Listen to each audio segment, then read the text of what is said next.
Bonjour Emelka. Bonjour à tous, bonjour à toutes, bonjour à toi qui nous regarde devant ton écran. Quel bonheur, quelle joie d'être avec vous aujourd'hui. Je suis tellement heureuse parce que je sais que Dieu va agir aujourd'hui. Est-ce que vous avez été bénis par la louange? Est-ce qu'on peut remercier l'équipe d'adoration? Est-ce qu'on peut vraiment les remercier pour leur travail constant, semaine après semaine? J'aimerais qu'on remercie toute l'équipe à la régie, derrière les caméras, les partout sur les côtés. Ils vous servent de dimanche en dimanche. Et j'aimerais remercier aussi le pasteur Yvan Carluère. Merci pour sa confiance. Et vous savez, vous êtes aimés dans ce lieu. Vous êtes privilégiés d'avoir un pasteur comme pasteur Yvan, toute l'équipe pastorale. Est-ce qu'on peut vraiment l'applaudir sincèrement? Et est-ce qu'on peut applaudir avant de commencer? Est-ce qu'on peut applaudir le roi des rois? Est-ce qu'on peut applaudir le Seigneur? Ah, là, vous me faites plaisir.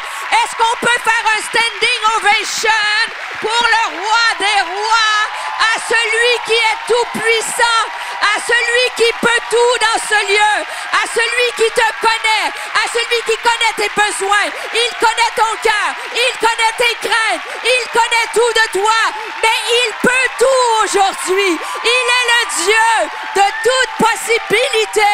Il est le Dieu tout-puissant. Il est le Dieu créateur. Amen.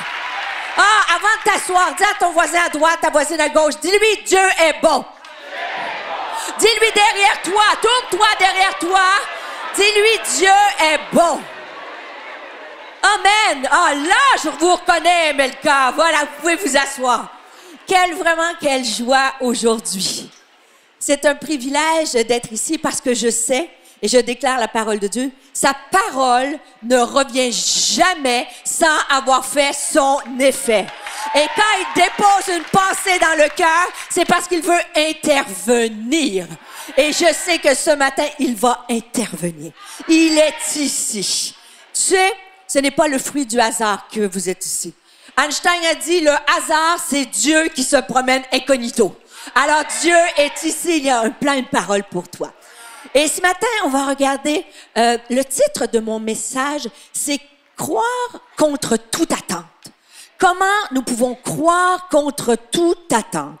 Et le texte qu'on va ouvrir la parole de Dieu, le texte qu'on va lire ensemble, peut-être que tu le connais, peut-être que tu ne le connais pas, mais on va prendre le temps parce que de ce texte-là, on va regarder à 3 clés pour voir le miraculeux dans notre vie. Est-ce que tu as besoin d'une intervention miraculeuse dans ta vie? Est-ce que tu as besoin, tu es venu ici ce matin, j'aime le dire, hein? On n'est pas ici pour jouer à l'église. On fait pas des heures d'avion, des kilomètres de Canada pour venir ici à Paris c'est beau la Tour Eiffel, mais la présence de Dieu est encore plus belle et puissante. Et on ne fait pas tous ces kilomètres-là pour jouer à l'église. On fait ces kilomètres-là parce qu'on croit que Dieu change encore des vies aujourd'hui. Parce qu'on croit que Dieu fait encore des miracles aujourd'hui. Et c'est ce que je veux déclarer haut et fort. Et à travers ce texte-là, on va voir ce que Jésus a fait dans la vie de ces 2 personnes-là. Il peut le faire dans ta vie aujourd'hui. Amen. Le texte est dans l'Évangile de Luc au chapitre 8, versets 41 à 50. Et ça dit, « Et voici, il vint un homme nommé Jaïrus, qui était chef de la synagogue. Il se jeta aux pieds de Jésus.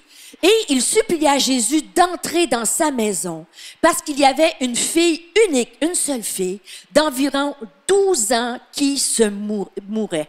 Imaginez-vous un instant. Cet homme-là, chef de synagogue, vit une situation critique.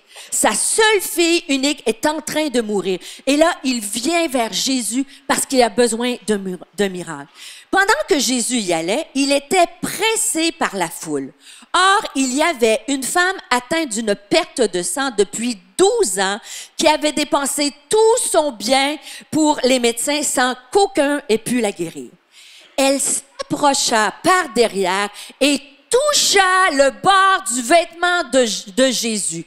Et la Bible nous dit, au même instant, la perte de sang s'arrêta. Et Jésus dit, « Qui m'a touché? » Et comme tous s'en défendaient, Pierre et ceux qui étaient avec lui dirent, « Maître, la foule t'entoure et te presse. » Imaginez, il y a une grande foule. Là. Imaginez si c'est toutes vous en ce moment. Il y a Jésus au centre de la salle, vous êtes tout autour et il y a quelqu'un qui touche Jésus, puis Jésus va dire, « Qui m'a touché? » Va savoir qui. Mais Jésus nous voit dans une foule. Peu importe ta condition, Jésus te voit aujourd'hui. Il dit, qui m'a touché? Et finalement, Jésus répondit, quelqu'un m'a touché car j'ai connu qu'une force est sortie de moi. Et la femme, se voyant découverte, vint toute tremblante se jeter à ses pieds et déclara devant tout le monde pourquoi elle l'avait touché et comment elle avait été guérie à l'instant. Jésus lui dit, ma fille, ta foi t'a sauvée. Va en paix. Et comme il parlait encore, survint de chez le chef de la synagogue quelqu'un disant, la situation de Jairus, maintenant, elle est différente. La femme avec la perte de sang, ta foi t'a sauvée. Jairus qui emmène Jésus dans sa maison, lui, par contre, ça dit, il y a quelqu'un qui arrive puis lui dit, ta fille est morte, n'importune pas le maître. Mais Jésus, ayant entendu cela, dit au chef de la synagogue, ne crains point, crois seulement. Et c'est la question que j'ai pour toi. On va voir dans ce passage-là nous parle d'un homme et d'une femme. Il nous parle premièrement d'une femme qui a une maladie chronique. Pendant 12 ans, la Bible dit qu'elle a tout fait, elle a souffert. Imagine une perte de sang, elle est peut-être en hémorragie, elle est peut-être anémique, en état de faiblesse. On sait aussi que c'était une maladie qui était honteuse. Donc cette femme-là, ça fait 12 ans qu'elle souffre et elle a besoin d'un miracle. C'est une femme qui est rejetée. Et de l'autre côté, tu as un homme admiré, un homme respecté, un chef de synagogue qui connaît la loi, mais qui vit une situation critique. Sa fille est en train de mourir et lui aussi, il a besoin de Jésus. Je ne sais pas comment tu es entré dans ce lieu. Peut-être que tu es comme cette femme. Ça fait 12 ans, quelques années, des années que tu attends peut-être la promesse de Dieu pour ta vie. La promesse de Dieu, les rêves de Dieu que Dieu t'a promis. Peut-être que tu es venu avec ce besoin-là. Peut-être que tu es comme Jairus. Tu as besoin d'une intervention divine. Mais dans les deux cas, que ce soit un homme admiré ou une femme qui était rejetée, qui avait une situation chronique, dans les deux cas, il y a un choix qui a été mis devant eux. Tu as le choix de craindre ou tu as le choix de croire. Et le titre, comme j'ai dit, aujourd'hui, nous allons regarder comment nous pouvons croire contre toute attente. Et je peux m'imaginer dans les deux cas, comment les pensées ont dû se bousculer dans leur tête. Dans les deux cas, Jésus était au milieu d'eux, mais comment la femme à la perte de sang, elle devait dire, est-ce que Jésus va me voir? C'est pour ça qu'elle se cachait. Et l'autre, celui qui est chef de synagogue, il devait se dire peut-être, est-ce que Jésus est le Messie? Et en fait, les pensées, souvent, nos pensées, nos préjugés, ce qu'on croit depuis longtemps, peut nous empêcher de voir le miraculeux. Et la première clé pour toi ce matin, pour voir les promesses de Dieu s'accomplir dans ta vie, ne te fie pas à ce que tu penses, car ce que tu penses n'est pas toujours la vérité. Amen. Cette femme-là pensait des choses d'elle-même, impure l'étiquette qu'on avait mis à son impression à elle. C'était ça la vérité. Mais dans les yeux de Jésus, ce n'était pas ça la vérité. Et bien souvent, mes amis, si on est honnête, on croit des choses qui ne sont pas toujours vraies. Par exemple, moi, quand j'étais jeune, mes parents, on avait une piscine. Vous savez, au Québec, on a l'été, hein? On a l'été, on n'a pas juste la neige. On a l'été, mais ça dure 2 jours. Mais on avait une piscine et on se baignait l'été. Et moi, on m'appelait le bouchon. Je flottais, j'aimais ça être dans la piscine. Et à tous les fois, moi, j'ai toujours été un petit peu active, tu vois. Alors, je mangeais comme juste assis sur le coin de la chaise, puis là, je mangeais rapidement et je voulais aller me baigner. Et ma mère me disait, tu dois attendre 30 minutes avant d'aller te baigner. Savez-vous quoi? C'est pas vrai. Aucune étude scientifique prouve qu'il faut attendre avant d'aller se baigner. Il y a d'autres choses. Est-ce que vous avez déjà cru ça, vous? Ben, t'as cru un mensonge pendant des années. Et on entend souvent, si on se coupe, les femmes, si on se coupe les cheveux régulièrement, qu'est-ce qu'on pense? Ça va pousser plus vite. C'est pas vrai, ça non plus. Les carottes. Si je mange des carottes, je vais avoir une meilleure vision. Est-ce que c'est vrai? Faux. Qui a dit oui? Tu vois, il y a plein de faux concepts qu'on croit comme ça. Et même une qui va peut-être vous choquer, mais c'est prouvé scientifiquement, c'est Dr. Reader qui vous le dit. Souvent, on dit, si tu donnes du sucre à des enfants, ils vont venir hyperactifs. C'est faux. Alors, tu vois, et moi, il y a des idées préconçues qui influencent notre foi et notre comportement. Quand j'étais petite, et là, n'ayez pas de jugement envers moi. Je vous raconte une anecdote. Quand j'étais petite, je prenais mon bain, déjà c'est un peu étrange, avec ma sœur, qui était plus âgée que moi. On était vraiment petits. Et ma sœur aînée, elle a un peu abusé de ma naïveté. Voyez, est-ce que vous avez eu des petits frères ou petites sœurs et vous abusez d'eux? Demandez pardon à Jésus, parce que vraiment, c'est...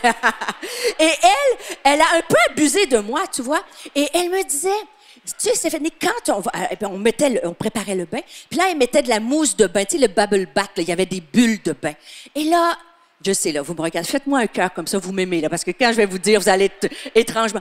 Et là, elle me disait, si tu prends les bulles de bain, tranquillement, puis que tu déposes la bulle sur le bord du bain, ça va se transformer en diamant.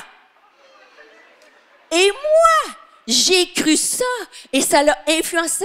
Je passais des heures dans le bain à essayer de mettre une bulle sur le bord du bain. Et quand j'ai réussi à la mettre sans la faire éclater, savez-vous quoi? C'est jamais devenu un diamant. On trouve ça ridicule. Vous avez le droit.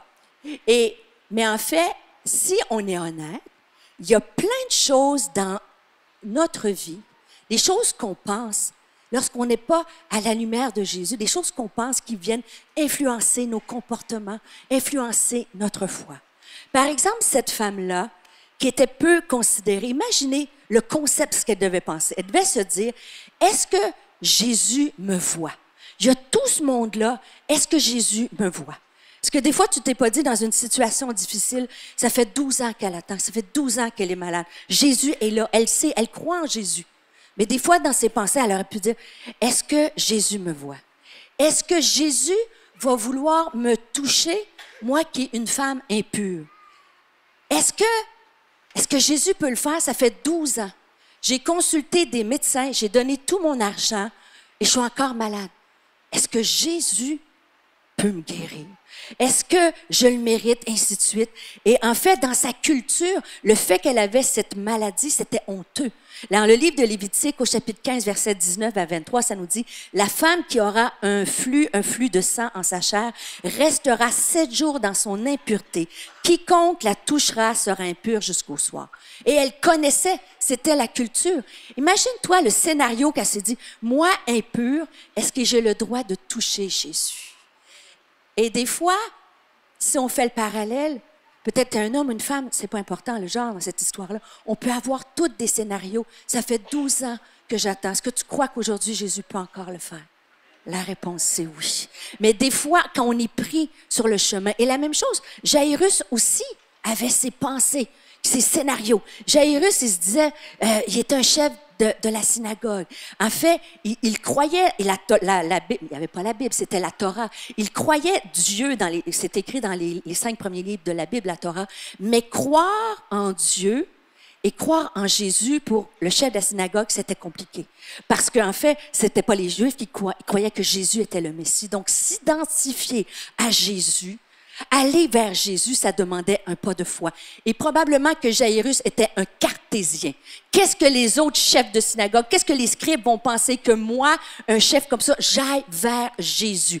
Et en fait, Jésus avait déjà fait des miracles dans cette synagogue-là. Mais les scribes disaient, c'est écrit dans la parole de Dieu, ils disaient, ouais, ce Jésus-là, il fait des miracles, mais il le fait au nom des princes des démons, au nom de Belzébul. Donc, Jairus, dans sa pensée, il y avait plein de raisonnements cartésiens et il devait se dire, est-ce que ce Jésus-là, fils de charpentier, peut guérir ma fille qui est mourante?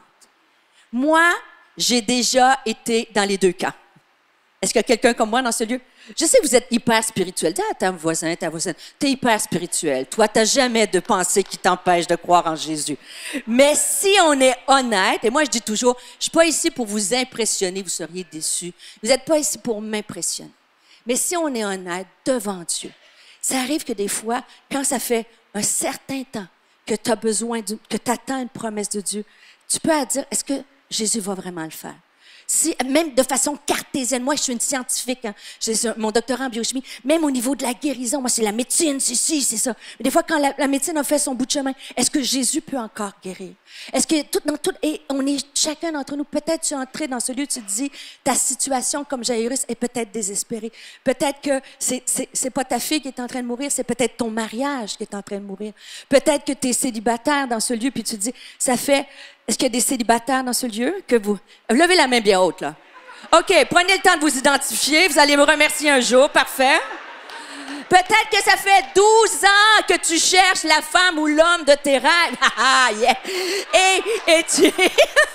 Et peut-être que tu dis, est-ce que Dieu va vraiment m'envoyer l'homme ou la femme de mes rêves? Dieu t'emmène avec moi.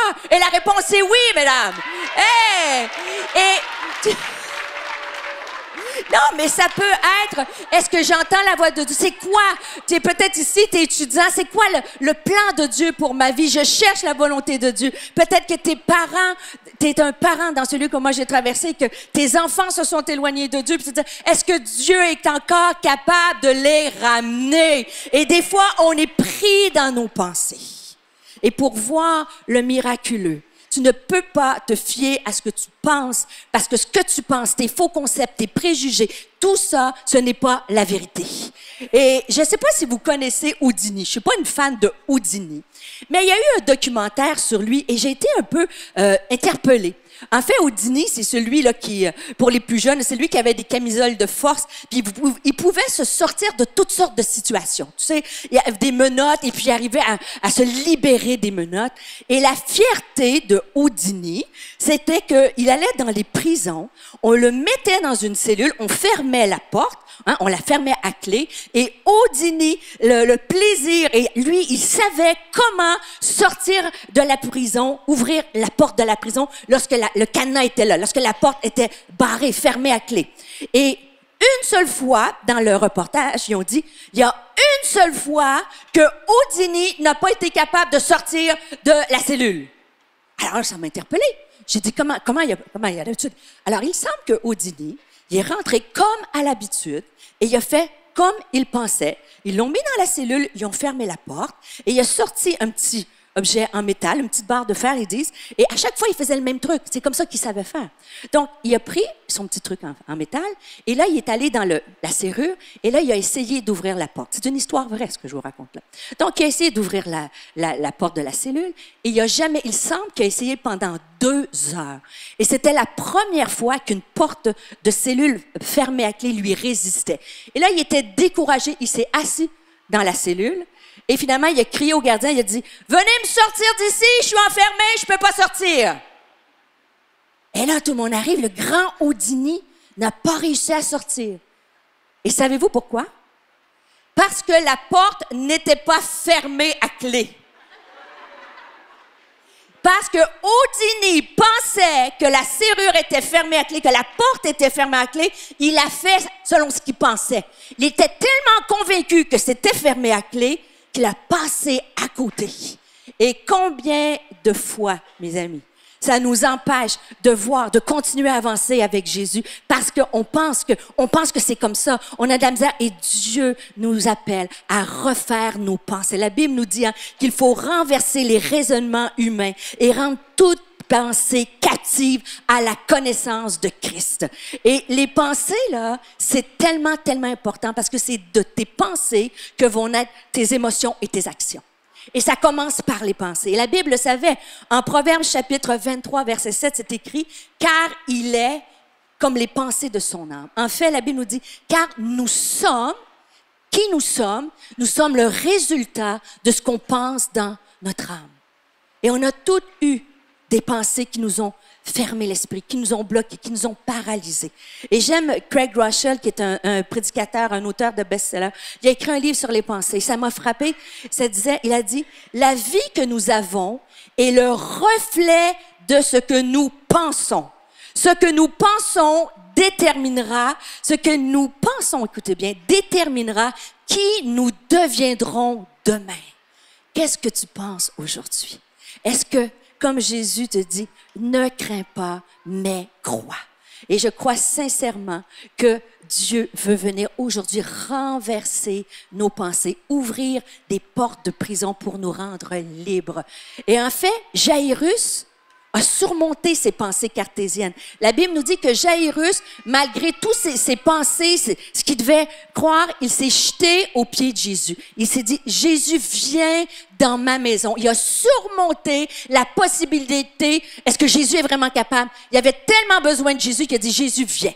Et la femme avec la perte de sang, c'est la même chose. La suite du texte nous dit, elle s'approcha par derrière. Imaginez l'effort qu'elle a dû faire. Elle a osé mettre tout ce qu'elle pensait, ses craintes, tout le jugement que les gens avaient envers elle, tout le jugement qu'elle avait envers elle-même. Elle a dit, elle s'approcha par derrière et elle, juste tranquillement, pouvez-vous l'imaginer? Elle a juste touché le bord du vêtement de Jésus. Et ça dit, au même instant, la perte de sang s'arrêta. Et la femme, se voyant découverte, elle s'est mise toute tremblante, elle s'est jetée aux pieds de Jésus. Et en fait, elle a été guérie à l'instant. Et Jésus lui dit, ma fille, ta foi t'a sauvée. Et c'est tellement beau parce que, en surmontant ses pensées, elle a pu oser poser un geste de foi. Et c'est sa foi en action qui a déclenché le miraculeux. Et ce qui est beau dans cette histoire-là, bien sûr, Jésus a guéri instantanément la perte de sang. Mais Jésus a fait quelque chose, je crois, encore plus grand. Imaginez, comme je vous dis, une foule comme celle-ci. Tu as cette femme-là impure, honteuse, que tout le monde rejette. Et pendant que tout le monde est arrêté, « Wow, qui m'a touché? » Là, tout le monde retient son souffle. On s'aperçoit que c'est cette femme impure-là. Donc, tout le monde, probablement, a commencé à s'éloigner. Et Jésus, devant tout le monde, il va lui dire « ma fille ».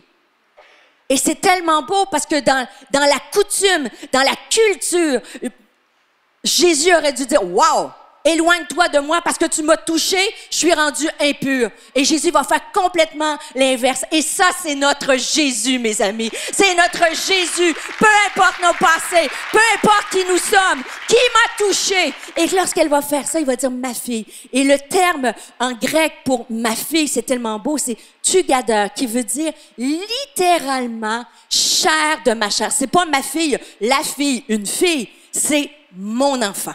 Imaginez, ce grand Jésus-là va dire à une femme impure devant tout le monde, cette femme-là n'est pas impure, cette femme-là n'est pas honteuse, cette femme-là mérite mon amour, elle est ma fille, chair de ma chair. Et Jésus, encore aujourd'hui, il guérit physiquement, mais il veut te guérir aujourd'hui dans ton âme. Il veut enlever les étiquettes sur ta vie. Il veut te redonner la dignité parce que nous avons un Jésus qui est bon, un Jésus qui nous aime. Amen.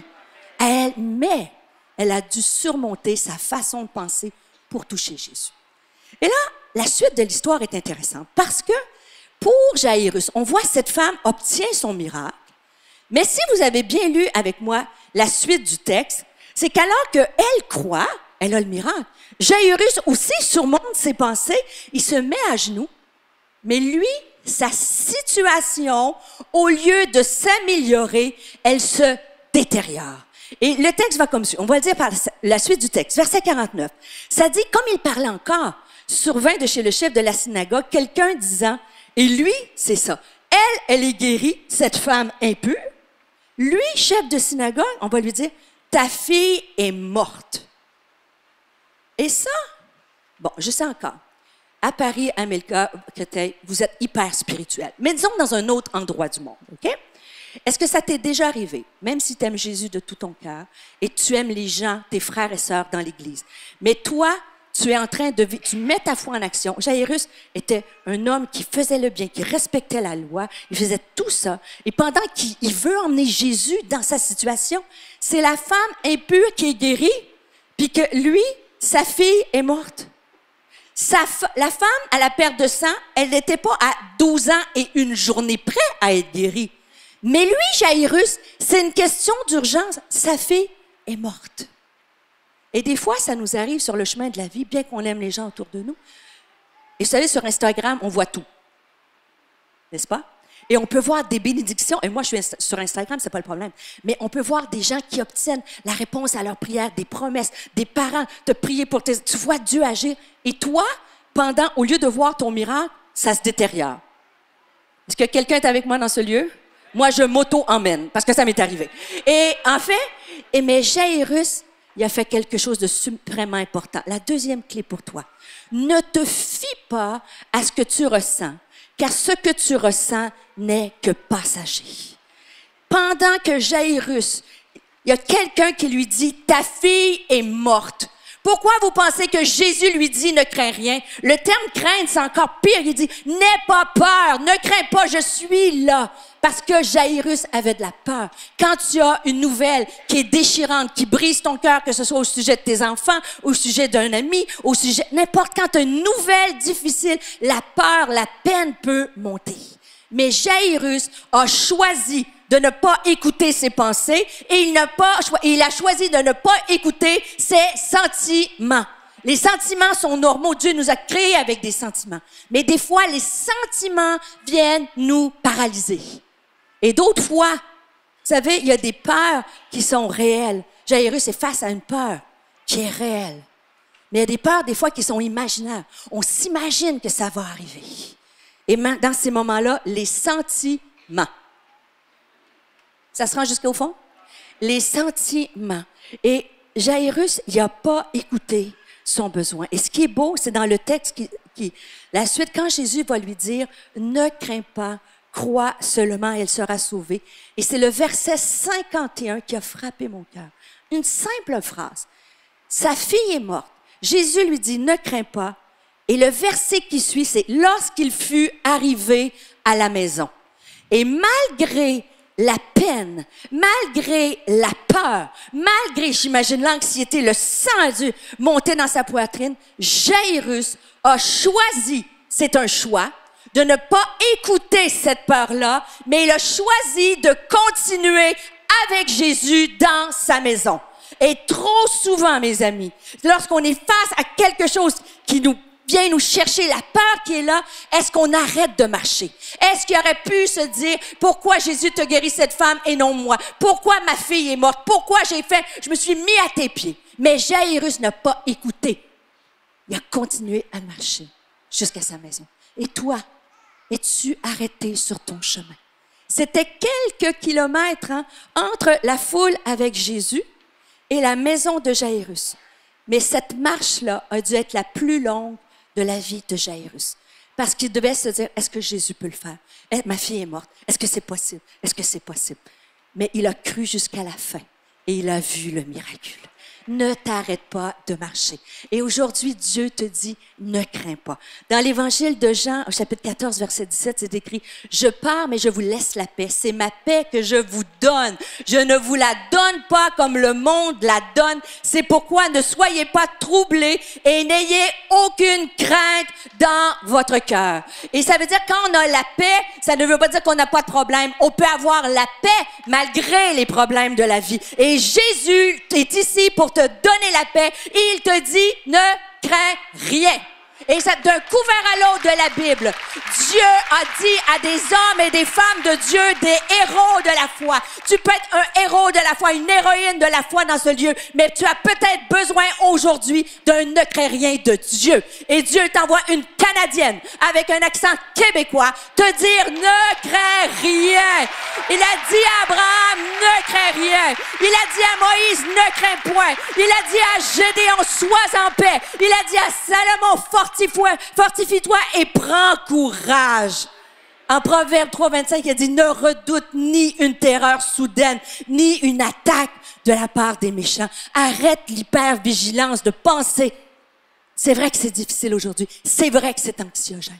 Mais Paul nous dit dans Timothée, chapitre 1, verset 7, « Car ce n'est pas un esprit de timidité que Dieu te donne aujourd'hui. C'est un esprit de force, de puissance et de sagesse. » Le terme timidité en grec, c'est délia, qui veut dire ce n'est pas un esprit de crainte, ce n'est pas un esprit de peur, ce n'est pas un esprit de doute, mais aujourd'hui, Dieu peut te donner cette force de croire et te donner une paix qui surpasse toute intelligence. Et tu sais, la peur, on a tous des peurs quelconques dans nos vies. peu importe ton âge, peu importe où tu vis. Et la peur, c'est comme un Y. Tu l'as au-dedans de toi, cette crainte-là. Et là, quand ça monte, elle peut prendre deux directions. Si elle prend comme un Y, elle peut s'en aller vers là, et là, ça commence comme boule de neige, genre ça fait une grosse boule. Et là, ça peut se transformer en attaque panique, en anxiété, mais il y a une peur. Et tu peux dire, cette peur-là, je ne la laisse pas aller là, mais je la transfère à Dieu qui me donne la paix.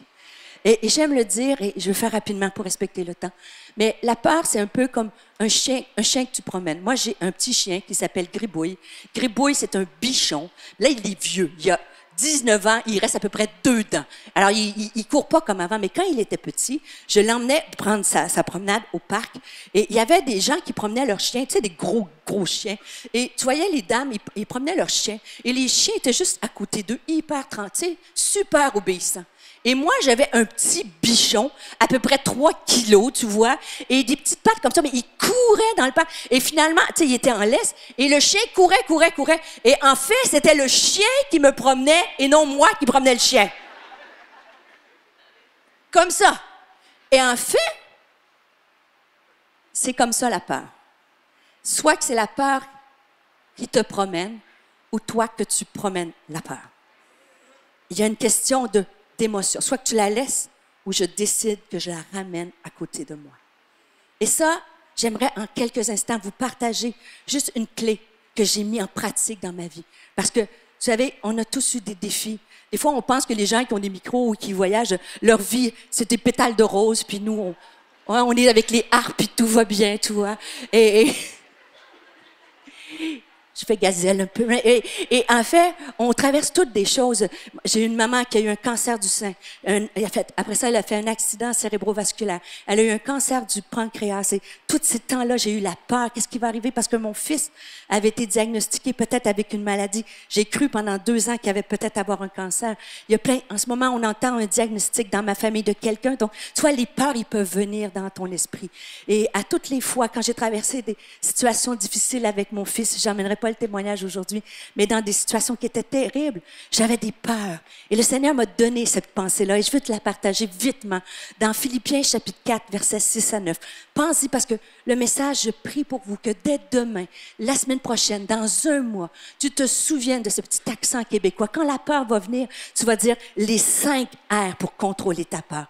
Et ça vient de Philippiens chapitre 4, versets 6 à 9. Ça nous dit, ne vous inquiétez de rien, mais en lisez-le avec moi. Ne vous inquiétez de rien, mais en toute chose, faites connaître vos besoins à Dieu par des prières et des supplications avec des actions de grâce. Et la paix de Dieu, qui surpasse toute intelligence, gardera vos cœurs et vos pensées en Jésus-Christ. Amen? Qui veut cette paix? Amen! Donc, à travers cette situation-là, mais l'histoire ne s'arrête pas là. Parce qu'il y a un deuxième verset intéressant qui suit, mes amis. Ça dit, au reste, frères et sœurs, que tout ce qui est vrai, tout ce qui est honorable, tout ce qui est juste, tout ce qui est pur, tout ce qui est aimable, et ainsi de suite, soit l'objet de vos pensées. Et comment tu peux gérer, parce que la Bible nous dit que si tu fais ça, que tu gardes tes pensées, tu fais connaître tes besoins, bien la paix de Dieu sera avec nous. Donc, ces 5 R-là vont te permettre très concrètement de ramener le chien à côté de toi. Et j'ai dit je fais ça vite. Le premier R, reconnais. La Bible dit, fais connaître ton besoin. Tu dois dire à Dieu, qu'est-ce qui te fait peur? Qu'est-ce que tu crains? Est-ce que c'est l'université, la perte d'un emploi, tes finances, la maladie, tes enfants loin de Dieu, ton mariage, ton célibat? Qu'est-ce que tu crains? Dis-le. Deuxièmement, réclame. Faites connaître vos besoins par des prières et des supplications. Va dans le lieu secret, sans pression aujourd'hui, mais demain, trouve du temps. Dans ta voiture, commence à réclamer à Dieu. Troisièmement, relâche. Ne vous inquiétez de rien. La situation, elle est réelle. Mais la Bible nous dit qui, par ses inquiétudes, peut augmenter les jours de sa vie. T'inquiéter ne change rien. Fait qu'il y a des fois, il faut juste dire, je relâche. Faites avec moi, ça fait du bien. Là. Je relâche. Je relâche. Je ne m'inquiète pas. Ça ne change pas la situation. J'ai dit, reconnais, réclame, relâche, refuse. Et c'est là quand la Bible nous dit que tout ce qui est vrai, honorable, soit l'objet de tes pensées. À chaque fois que je m'inquiète de mes finances, je dis à mon âme, je L'Éternel est mon berger, je ne manquerai de rien. Amen. Quand je suis face à une situation impossible, comme j'ai fait face, j'ai vu mon fils s'éloigner de Dieu, je me disais, Seigneur, comment tu peux le ramener à toi? La pensée, ce qui est vrai, c'est pas ce que je vois. Dieu m'appelle à regarder non pas ce qui est visible, mais ce qui est invisible. Et la Bible dit, ce qui est vrai, c'est ce qui est impossible aux hommes, est possible à Dieu. Je ne sais pas comment il va le faire, mais je sais qu'il est capable de le faire. Et je remplace mes pensées par ces pensées-là. La Bible nous dit, ne t'inquiète pas, je serai toujours avec toi. Donc, j'ai dit, réclame, j'ai dit, change tes pensées et finalement, remercie Dieu. La Bible nous demande, si on veut avoir cette paix qui surpasse toute intelligence, de réclamer, de reconnaître, de réclamer par des actions, par des prières et des supplications, mais avec des actions de grâce. Commence dans ta peur, dans tes pensées, commence déjà à dire merci à Dieu. Vous savez, la reconnaissance est une clé qui ouvre le ciel. Alors, n'oublie pas ces 5 R-là. Et alors que j'arrive à la fin de ce message, j'ai dit clé numéro 1, tirée de cette femme à la perte de sang et Jairus. Ne te fie pas à ce que tu penses, parce que ce que tu penses, c'est pas toujours la vérité. Rappelle-toi Houdini. Clé numéro 2. Ne te laisse pas paralyser par ce que tu ressens, parce que ce que tu ressens est passager. Amen. Et clé numéro 3, ne te fie pas, et c'est là la clé la plus difficile, ne te fie pas à ce que tu vois, car ce que tu vois peut changer. Et c'est tellement beau, la suite du texte, ça nous dit, versets 51 à 52. Lorsqu'il fut arrivé à la maison, je les imagine, Jairus, Jésus, il arrive à la maison, il ouvre la porte. Et là, peut-être que Jairus s'est dit, ben, Jésus a fait le miracle. Mais non, ça nous dit, il ne permet à personne d'entrer avec lui si ce n'est de Pierre, Jean et Jacques et au père de la mère de l'enfant. Ça dit que tous pleuraient et se lamentaient sur elle. Alors Jésus dit, ne pleurez pas, elle n'est pas morte, mais elle dort. Arrêtez un instant. Nous, on connaît la suite de l'histoire. Jairus, il a surmonté les pensées. Tu vois, c'est comme en crescendo. OK, je garde mes pensées. Mes peurs, Seigneur, je te fais confiance, je ne crains pas. Mais là, il arrive dans la maison, elle est vraiment morte. Ça dit qu'elle est morte. Là, il y a un diagnostic, c'est un fait. Et je ne sais pas comment tu es entré dans ce lieu. Est-ce qu'il y a quelque chose dans ta vie qui est mort? Au niveau émotionnel, au niveau spirituel, dans ta maison, dans ta destinée, dans ta famille, dans tes rêves. Est-ce qu'il y a quelque chose qui est mort? Et c'est vrai, c'est vraiment mort. Et là, il y a un choix. Je choisis de regarder à ce qui est mort, ou je choisis de croire qu'avec Jésus, tout peut changer. Et en fait, vous connaissez l'histoire, Jairus a cru jusqu'à la fin. Et la Bible nous dit que quand ils sont, tout le monde était tellement mort, puis quand Jésus a dit « elle dort », tout le monde riait, parce que tout le monde était sûr que c'était impossible. Mais ça dit que Jésus a pris la main de la jeune fille, et il a dit à voix haute, et a crié « Talitha koumi » en araméen. Je répète, il a dit « Talitha koumi » d'une voix forte. Et imaginez les gens, la fille est revenue à la vie. Ce qui était impossible, tout le monde riait, ça disait qu'ils se moquaient d'eux. Mais avec Jésus, même si les gens se moquent de ta foi, même si ça a l'air impossible, même si ça a l'air mort, avec Jésus, tout peut changer. Jésus n'a pas joué son dernier coup. Jésus n'a pas joué comme un jeu d'échecs. Il va mettre ton ennemi échec et mat. T'as une maladie, échec et mat. Ton obscurité, échec et mat, parce qu'il est le Dieu tout-puissant et il ne change pas. Est-ce que tu crois que ce qu'il a fait à cette jeune fille-là, à la femme à la perte de sang, crois-tu aujourd'hui qu'il peut le faire encore aujourd'hui? Il est le même. Il est l'alpha et l'oméga, le commencement et la fin. Ça veut dire qu'il n'y a pas une lettre qui change de sa parole. Et ce qu'il promet, il a le pouvoir de l'accomplir. La Bible nous dit qu'il n'est pas un homme pour mentir. Il te voit aujourd'hui. Alors ne te fie pas à ce que tu penses, ne te fie pas à tes émotions et ne fie pas à ce que tu vois. Parce que tout peut changer. Tout peut, dis-le à ton âme, tout peut changer. Et je le dis haut et fort, parce que je l'ai vu dans ma maison. Mais je l'ai vu dans ma vie personnelle aussi, à un moment de ma vie. Il y a 8 ans de cela, peut-être je vais vous surprendre. Je voyageais, j'ai amené la parole, j'étais en Belgique, j'étais à Bruxelles et j'ai fait une série de conférences. J'étais 10 jours sans arrêt et je prêchais et j'étais physiquement fatiguée. J'avais fait beaucoup de voyages entre le Canada et l'Europe. Et j'étais fatiguée physiquement, mais c'est à cette époque-là où mon fils allait pas bien. Donc, j'avais une charge émotionnelle. J'étais fatiguée émotionnellement. Et honnêtement, entre vous et moi, j'étais fatiguée spirituellement. Et quand je suis rentrée de ce voyage-là en Belgique, mon mari est venu me chercher à l'aéroport. Vous savez, j'étais tellement fatiguée que comme je titubais comme ça, je disais, je suis vraiment fatiguée. Et je me suis dit, ben ça va passer. Quelques jours ont passé, 1 semaine, 2 semaines, et je suis arrivée au bout. Vous savez, là, comme un élastique que tu étires, et clac. Et là, je suis allée voir mon médecin. Et quand je suis arrivée dans le cabinet du médecin, elle m'a analysé tout ça et elle m'a pris la pression. Moi qui n'ai jamais de la haute pression, j'avais la tension hyper élevée. Elle m'a fait un examen neurologique, touché mon nez, j'avais des difficultés. Tout tournait autour de moi. Et elle a dit, tu prends même pas ta voiture, quelqu'un va venir te chercher, je t'arrête immédiatement.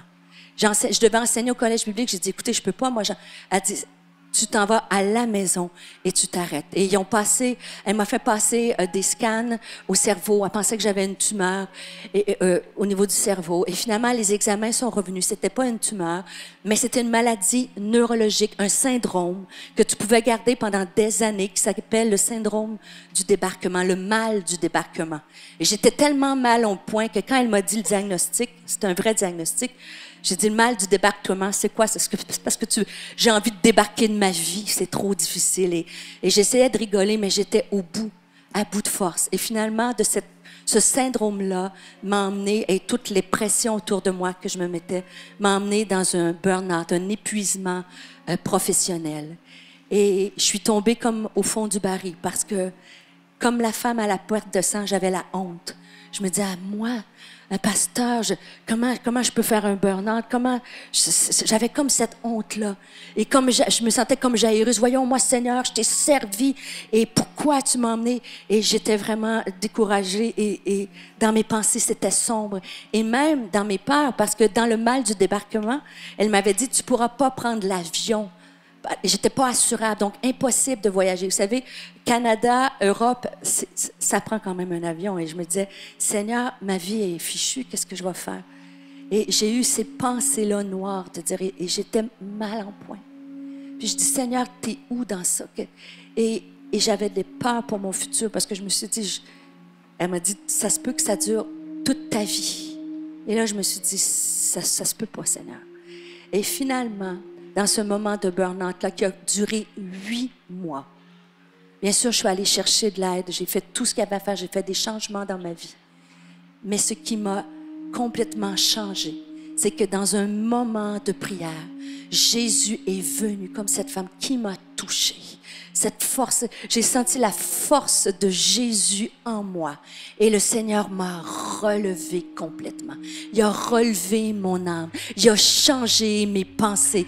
Et vous savez, moi qui étais énergique, il m'a redonné l'énergie, comme vous pouvez voir. Il m'a redonné la combativité. Il m'a guéri maintenant. Je n'ai plus aucun problème à prendre l'avion. Je fais Montréal, Paris, Montréal, Bruxelles, Montréal, Kinshasa, presque à toutes les 4 semaines, parce que Jésus est le même hier, aujourd'hui et éternellement. Et si Jésus l'a fait pour moi, dans mon âme, dans mes pensées, il peut le faire pour toi. Amen. Alors, je vous invite à vous lever là où vous êtes. Ça va être extraordinaire. On va prendre un chant ensemble. On va déclarer la grandeur de Dieu, la sainteté de Dieu, le nom de Jésus qui est au-dessus de tout nom. Et chante, dis-le à ton âme, dis-le à tes pensées, dis-le à tes émotions. Jésus peut tout changer. Et après ça, je vais prier pour vous. Amen.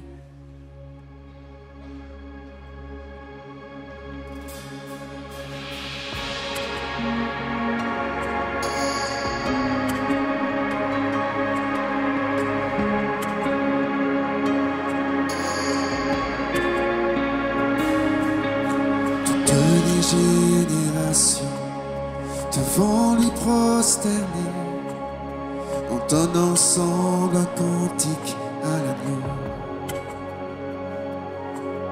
Ceux qui nous ont précédés et ceux qui nous suivront entonneront ce cantique à l'agneau.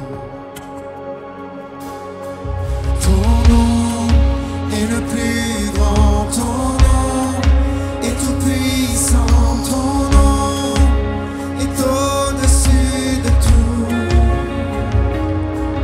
Puissance, autorité, royaume et dignité, ton nom est au-dessus de tout. Et les anges acclament, tu es saint, l'univers proclame, tu es saint, tu es glorifié, Dieu t'es saint, à jamais tu es saint.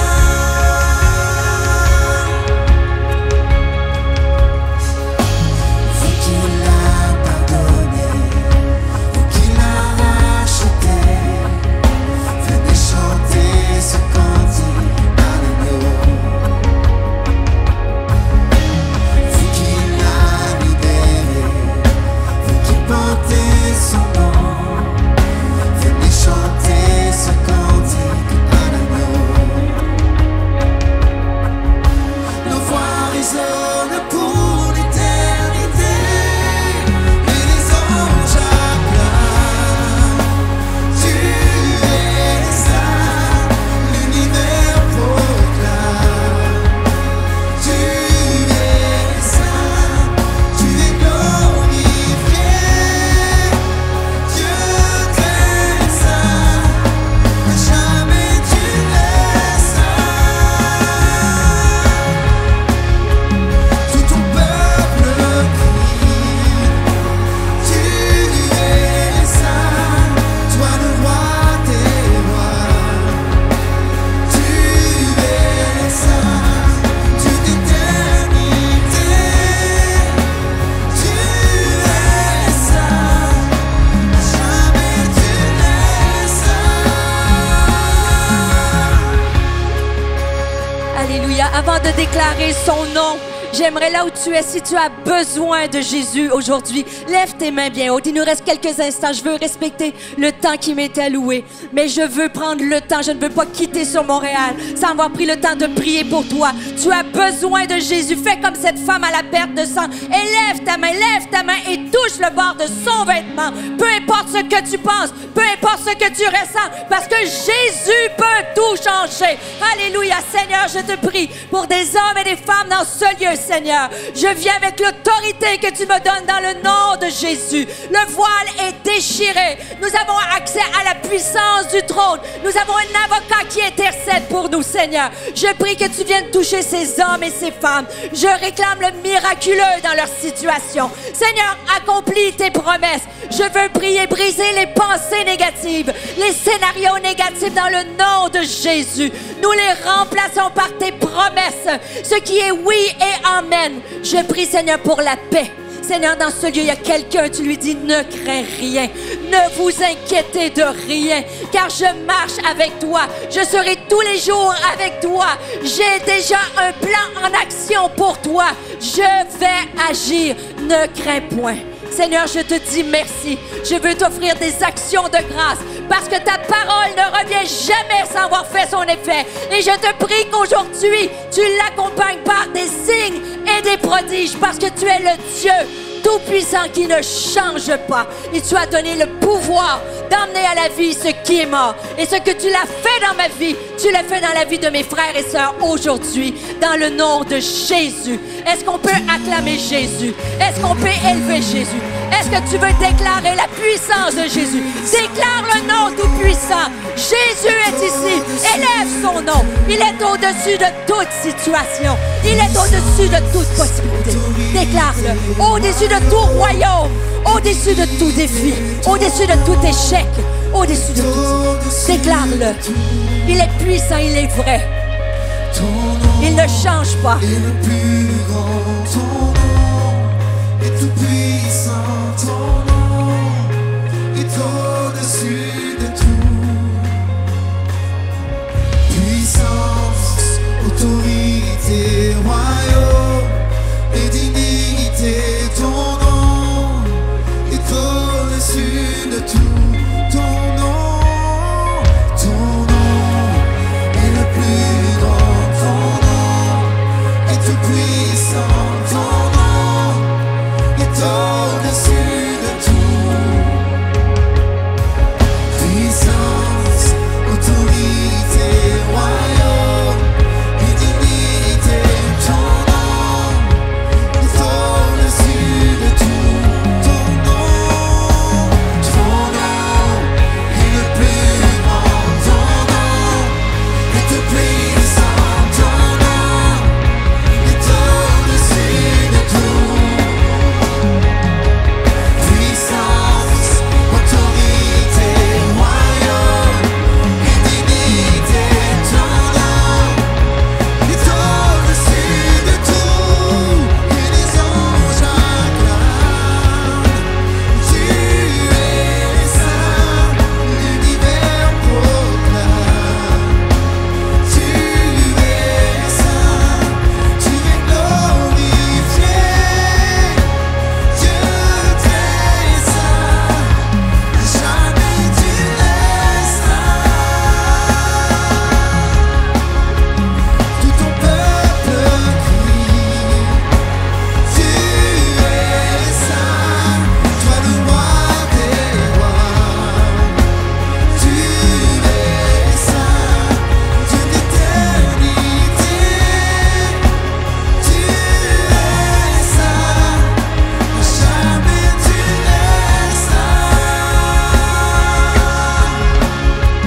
Dieu d'éternité, tu es saint, jamais tu n'es saint.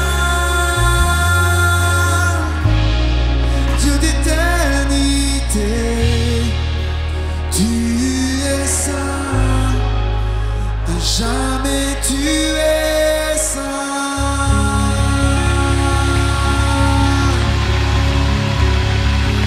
Car tu n'as pas dit ton dernier mot, Seigneur. C'est Jésus qui a le dernier mot. Alors on élève son nom. On élève son nom.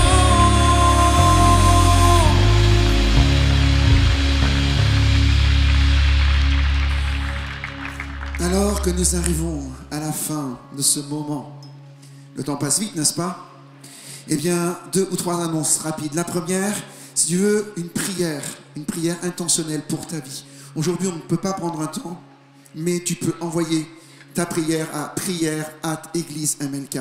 Il y a des hommes et des femmes qui, chaque semaine, se tiennent dans la prière, reçoivent les messages et prient pour vous.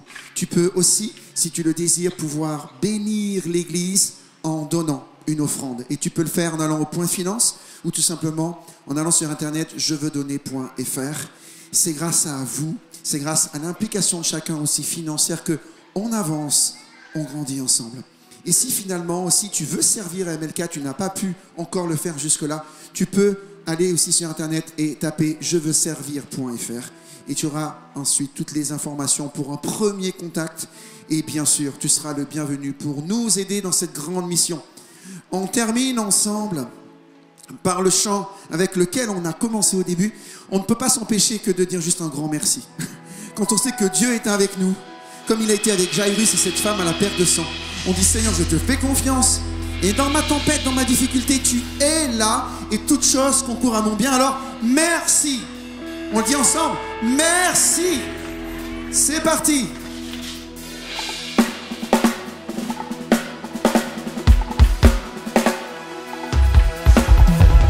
Merci à Dieu, car il le fait toujours triompher en son nom. Merci à Dieu, oui, avec lui, nous sommes vainqueurs. Wow. Merci à Dieu, car il le fait toujours triompher en son nom. Merci à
vidéo t'a parlé?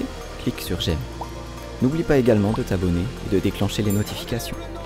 Si cette vidéo t'a touché, elle peut aussi faire du bien à ceux qui t'entourent. Prends 5 minutes pour la partager à un proche ou à un ami qui en aurait besoin.